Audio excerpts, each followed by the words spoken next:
కదిలితే నెల మీ ఇంట్లో కరెంట్ బిల్లు వచ్చేస్తా. వాటర్లో పెట్టిమంటారా?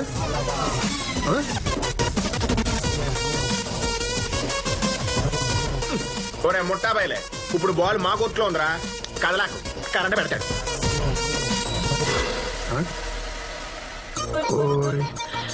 వీళ్ళకి ఎమోషన్ లో కరెంట్ పోయిన విషయం కూడా తెలియట్లేదు. బైక్ ఇసేవరా? ఇదో నీకుందరే. ఇప్పుడు ఎక్కడ కావాలి ఇక్కడ పెట్టుకో, నేను వెళ్తున్నా. ఇప్పుడు చెప్పండి boys, what to do, what not to do. పెట్టేచా పెట్టేచా పెట్టేచానా పెట్టేచా. కరెక్ట్ గా టీవీ చూసేటప్పుడే కరెంట్ పోయి పూడుస్తుంది.